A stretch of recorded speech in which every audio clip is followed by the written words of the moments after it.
It's 12 o'clock GMT, and this is the AAU TV Mid-Week news coming to you live from the headquarters of the Association of African Universities here in Accra, Ghana. So our top stories for today. In higher education, Chiguza urges you to get certified through TVET programs. And in health, UNICEF warns of rising child malnutrition and education crisis in Nigeria. And in business, Ghana workers lead protests against Africa's mounting debt. And international funding cuts leave Boko Haram victims without education. Please stay with us for more news on the AAU TV Midweek News. My name is Jemima Deladem Dotsey.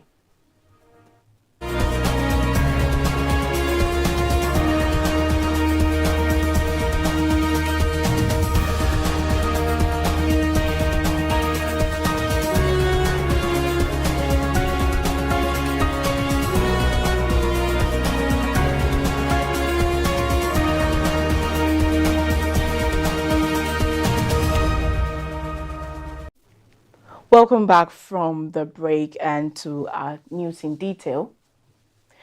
Deputy Government Spokesperson Wanaisha Chiguza has called on young people to formalize their skills by enrolling in technical and vocational education and training institutions. Speaking at the Gazi Maju recruitment exercise in Ukunda, Kwale County, she emphasized that certification is key to unlocking better employment opportunities both locally and abroad, while encouraging youth to take advantage of government-sponsored vocational programs. She noted that many youth already have practical skills but lack the formal recognition needed to secure higher-paying jobs. Chiguza added that the initiative aligns with President William Ruto's agenda to reduce unemployment and boost socio-economic development. Speaking during the Kazimaju recruitment exercise at the Ukanda showground in Kwale County, she highlighted that many young people already possess hands-on experience in areas such as construction, electrical work, and other technical trades. However, she stressed that these skills must be supported by formal certificates to make them more marketable both at home and overseas. Chiguza explained that without proper documentation, talented youth risk losing out on better paying opportunities or international job placement. She encouraged them to take personal initiatives in upgrading their skill while also exploring government programs designed to support vocational training. The Kazimaju initiative, which targets young people seeking overseas employment, drew hundreds of eager participants, many of them determined to secure opportunities abroad. Chiguza further advised the youth to maintain discipline, focus, and hard work once employed. She reminded them to value their roles and use such opportunities to uplift not only themselves but also their families back home. She noted that discipline, a positive attitude, and resilience are vital for long-term success in the global labor market. The initiative, she added, forms part of President William Ruto's administration's broader plan to address unemployment and drive socio-economic growth. So on higher education, Kakamega Governor Fernandez Barasa on Monday unveiled 20 million Kenyan shilling worth of full university scholarship to 81 bright Banija students during the launch of the third cohort of Barasa Jami Scholarship Program at the Gulf Hotel in Lurumba, South County. Partnering with Access Kenya, the initiative seeks to ensure that no student misses out on higher education due to financial hardship. The program, which began in 2023, has so far supported 227 learners with a total investment of 101.7 million Kenyan shilling, while the country government has also set aside 180 million Kenyan shilling in bursaries for secondary school students across all 60 wards. Speaking at the Gulf Hotel in Lurambi Sub-County, Governor Barasa emphasized that education remains at the heart of his development agenda. He vowed that no student in Gagamaga should miss out on higher education simply because of financial challenges. The scholarships awarded under the Barasa Jami Scholarship Program in partnership with Access Kenya, marked the third cohort since the initiative was launched in 2023. So far, the program has supported 227 students with an impressive 101.7 million Kenyan shilling investment. Governor Bazara further announced that his administration has set aside an additional 180 million Kenyan shilling in bursaries for secondary school learners spread across all 60 wards in the country. The ceremony brought together officials from Access Kenya, led by Country Director Dr. Anthony Mutavan, alongside local leaders, parents, and scholarship beneficiaries. The Barasa Jami Scholarship Program is being hailed as a timely lifeline for families grappling with the rising cost of higher education, while also nurturing the county's future professionals and leaders. In health, in Nigeria, UNICEF has raised alarm over a worsening child malnutrition education crisis during a visit to its Maduguru field office on Thursday. The country representative Wafa Idafil Sayed Abdul Latif warned that 15 million children and 5 are malnourished, with 3.5 million at risk of severe acute malnutrition. 420,000 of whom could die in 2025 if urgent action is not taken. She stressed that funding locally produced food solution and more treatment centers are needed to save lives. UNICEF also highlighted the country's education emergency, where 18.3 million children are out of school, and raised concerns over Nigeria's immunization gaps, with 2.1 million zero-dose children, the highest figure worldwide. The visit comes as the Northeast continues to grapple with a humanitarian crisis affecting more than 4.5 million people. During Nigeria's country representative Wafa Alfadel Saheed Abdullatif's visit to the Manduguri field office on Thursday, she revealed that the country currently has 15 million malnourished children under the age of 5. She noted that 3.5 million are at risk of severe acute malnutrition, with projections showing that 420,000 could die in 2025 if urgent measures are not taken. She also said that 40% of children under 5 have never achieved their full physical or cognitive potential. To tackle this, UNICEF is calling for increased funding, locally produced food solutions, and expanded treatment centers across the country. Abdul Latif also drew attention to Nigeria's education crisis, where 18.3 million children remain out of school, 10.2 million at the primary level, and 8.1 million at the junior secondary level. She said this represents nearly 1 in 3 Nigerian children, warning that millions fail to complete basic education every year. On immunization, UNICEF further revealed that Nigeria has more than 2.1 million zero-dose children, the highest number in the world, leaving them vulnerable to preventable diseases such as measles, diphtheria, meningitis, and polio. The UNICEF representative emphasized that addressing malnutrition, improving education, and closing vaccination gaps are critical to securing the future of Nigerians' children. Stay tuned for Discovery after the break. Are you interested in empowering your university through digital storytelling? AAU TV is organizing an intensive 4-day masterclass, a program designed to transform how your university tells its story. Join us from September 9 to 12 this year at the Association of African Universities headquarters in Accra, Ghana, where you will immerse yourself in hands-on training sessions, receive one-on-one feedback from award-winning communication experts, and explore state-of-the-art media facilities. Learn practical digital media production and storytelling techniques to create impactful educational content. Connect with peers, exchange ideas, and walk away with actionable strategies to boost your university's digital presence. Secure your spot today by registering for the AAU TV's masterclass and lead a future of higher education through digital media.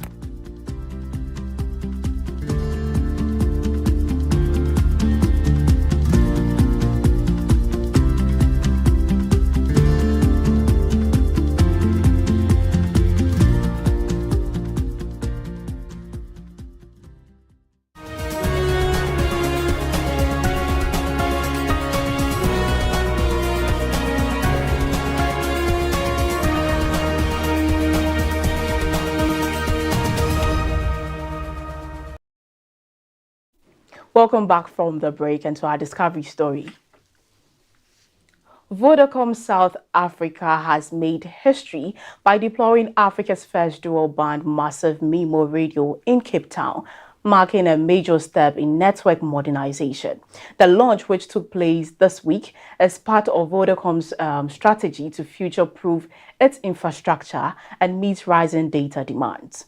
The new technology allows Vodacom to broadcast all its time division duplexing spectrum from a single device, delivering ultra-fast 5G speed and high-capacity broadband from homes and businesses. By integrating spectrum band N78 and B41 into one compact unit, Vodacom aims to cut energy use, reduce costs, and simplify network rollout while enhancing customer experience. According to Vodacom, the innovation is crucial to ensuring South Africans enjoy world-class 5G services as demand continues to grow. The new radio technology enables Vodacom to broadcast all its recently acquired time division duplexing spectrum from a single device. For customers, this means lightning-fast 5G downloads, reliable broadband services, and improved connectivity for both homes and businesses. Vodacom's technology director, Beverly Ngwenya, explained that this achievement unlocks greater network capacity while ensuring a superior user experience. She emphasized that deploying all TDD spectrum on a single radio has been a long-term goal, and it will play a major role in delivering sustainable and high-capacity networks. Unlike traditional systems which require multiple units, the dual-band massive MIMO integrates spectrum bands N78 and B41 into a single compact unit. This not only improves spectrum and energy efficiency, but also reduces rollout and maintenance costs. As demand for 5G connectivity continues to surge in South Africa, Vodacom believes its innovation is key to future-proofing its network, connecting more people, and delivering a better digital future.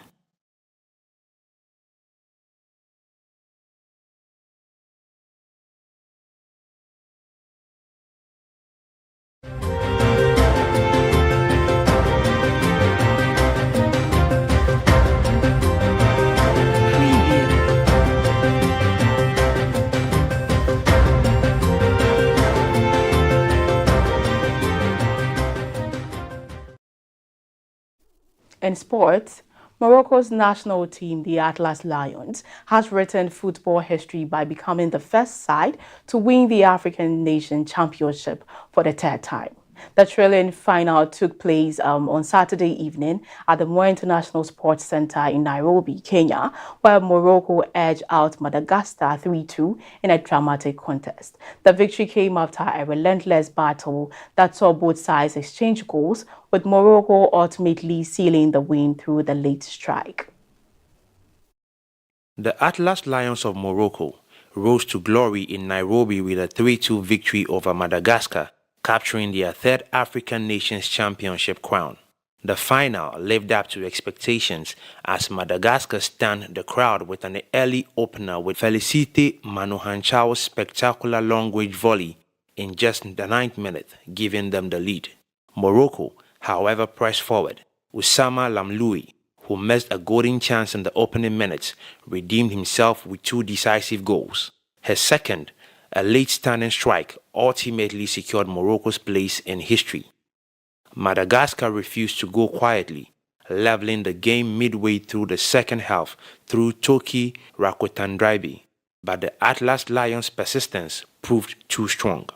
With this victory, Morocco not only lifted the trophy, but also cemented their status as the tournament's most successful side, becoming the first nation to win the African Nations Championship 3 times.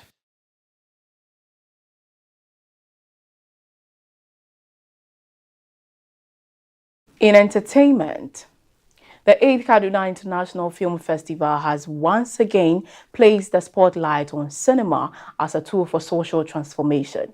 Held in northwest Nigeria, this year's festival emphasized the theme, Film for Social Change, bringing together filmmakers and industry experts across the world. With more than 2,000 submissions from over 50 countries, the festival showcased how filmmakers can influence lives, shift perceptions, and spark national conversations.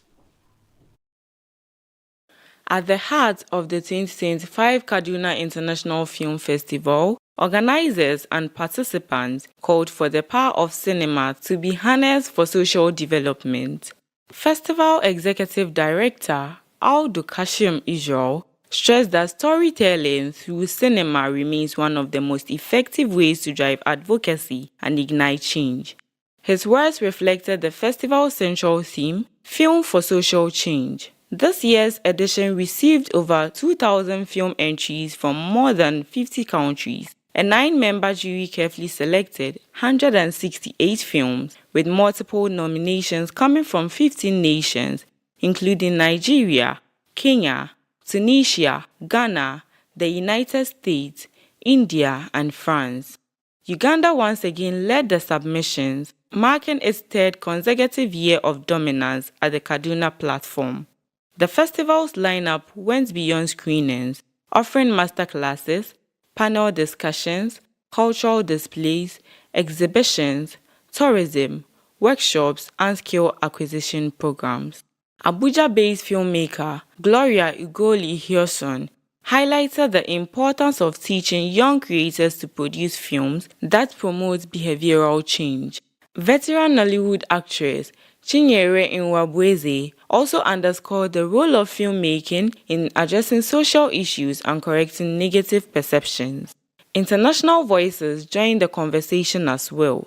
UK journalist and film director John Costa emphasized the need for young African filmmakers to tell stories from their own perspective, particularly in northern Nigeria and across the continent. Since its founding in 2018, the Kaduna International Film Festival has become northern Nigeria's first international film platform and a growing hub for global conversations on cinema's role in shaping society.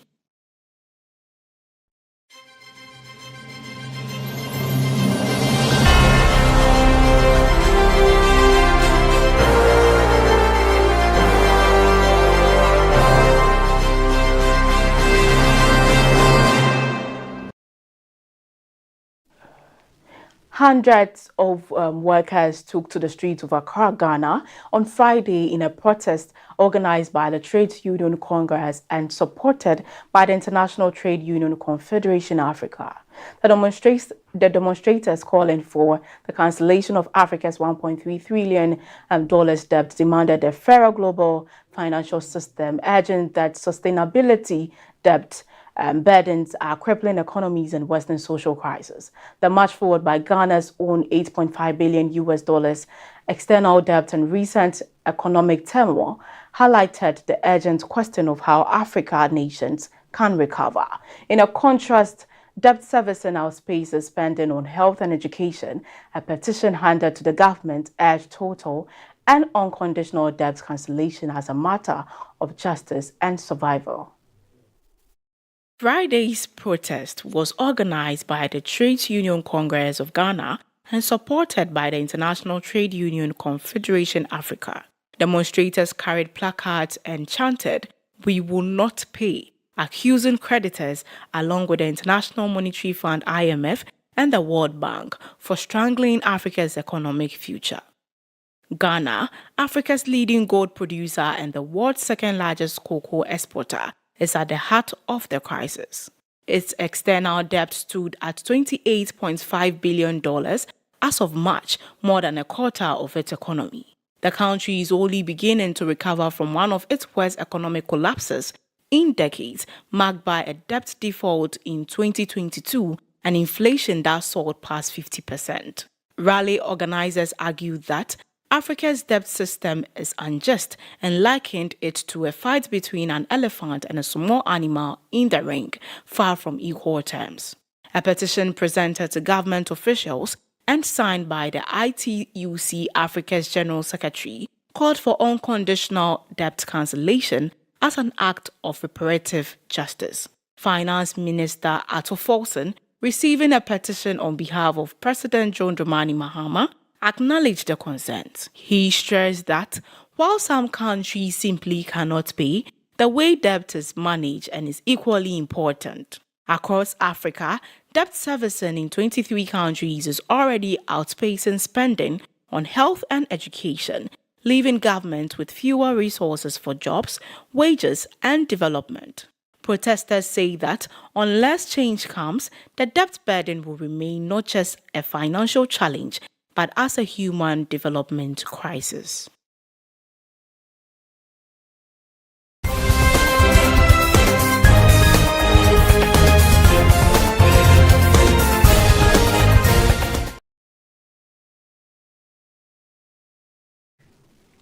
The northeastern Nigeria, the future of thousands of children displaced by Boko Haram is under threat. At the 8th year of conflict, the withdrawal of U.S. aid funding has forced schools to shut their doors to vulnerable children. The Borno State, one non-profit institution that once gave hope to orphans and victims of insanities, has been forced to drop hundreds of students. The crisis is raising fears that some children may be pushed back into the hands of the street.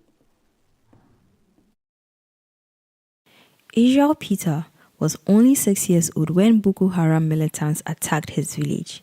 Now 14, he has never returned to school. His dream of becoming an engineer faded away this year when his application to a non-profit school was rejected because funding had dried up. The Future Prowess Islamic Foundation, which has supported more than 3,000 children in Borno State since its founding, was once backed by the U.S. Agency for International Development. But after the abrupt withdrawal of U.S. funding, the school was forced to cut 700 of its 2,200 students and dismiss 20 teachers.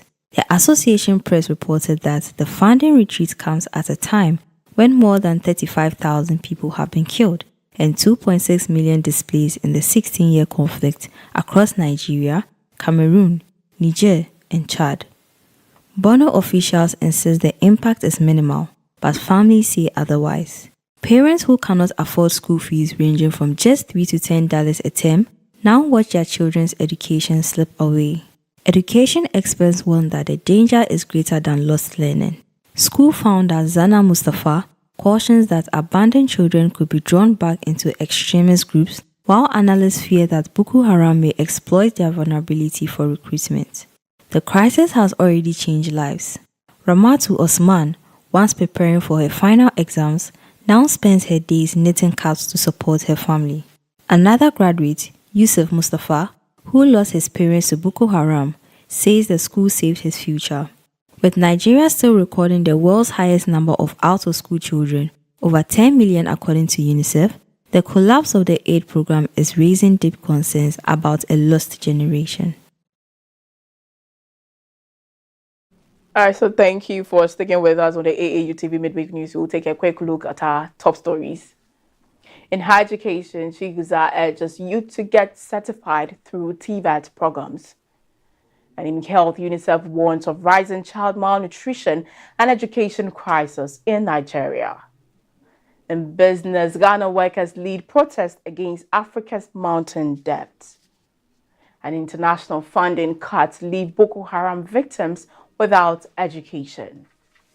Now, thanks for sticking with us on the AAU TV Mid-Week News. You can also get interactive with us on our various social media handles, Association of African Universities on Facebook and YouTube, and our dedicated news hub, tv.aau.org. My name is Jemima, Deladem. Have a lovely day.